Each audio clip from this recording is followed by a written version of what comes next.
During the 2016 presidential campaign, pundits routinely tried to predict the fatal gaffe that would inevitably kill Donald Trump's candidacy.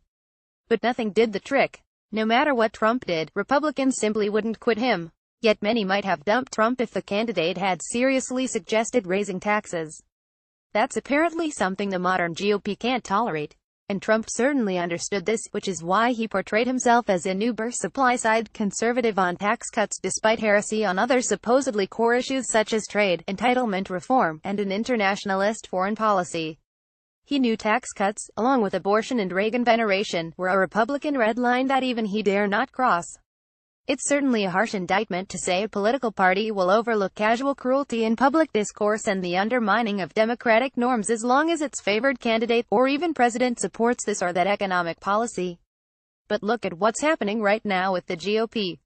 In recent days, former President George W. Bush and three sitting Republican U.S. Senators, Bob Corker, John McCain, and Jeff Flake, have offered stinging rebukes of Trumpism. In normal times, such actions by such high-profile party voices might have encouraged others to speak up and say in public what they already say in private about the 45th American president.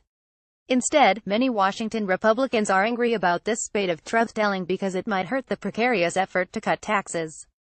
This New York Times report captures the mood of the GOP Congress. Well aware of the mercurial nature of the president, most congressional Republicans are loath to do or say anything that could upset Mr. Trump and risk provoking an early morning Twitter tirade from the White House when they are trying to delicately piece together a complex tax agreement. Democrats probably see this as donorism in action. Republican lawmakers are merely responding to wealthy patrons who want lower tax bills at all costs. The Republic be damned. Just cut taxes for the folks who send the fat checks. Now, of course, Republican politicians care about the wants and wishes of their contributors, as do their Democratic counterparts. But what's mostly going on here is something more fundamental.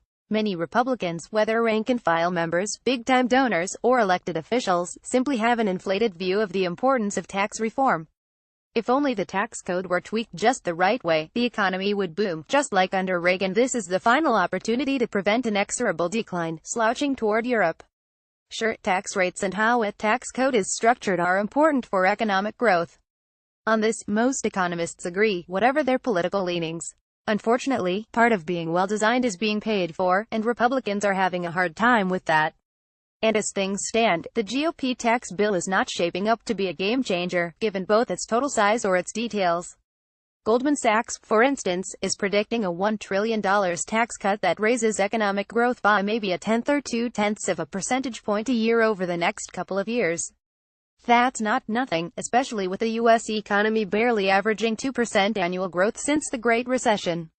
If the ultimate goal, however, is better policy to help grow the U.S. economy nearly as fast in the future as in the past and provide as much opportunity as in the past, tax reform is just one piece of the puzzle. So is regulatory reform that focuses on increasing corporate competition. So is education and training reform that empowers a flexible and tech-savvy workforce.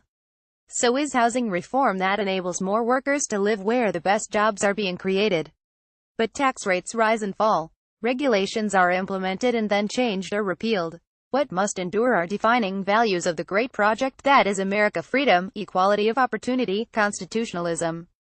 These should be the lodestar principles of any U.S. political party. Politics and policy should be judged by how they move the nation toward an ever more perfected realization of those principles. The truth-telling by Bush, Corker, Flake, and McCain should be recognized as a great moment by the 163-year-old grand old party, whatever its effect on tax reform.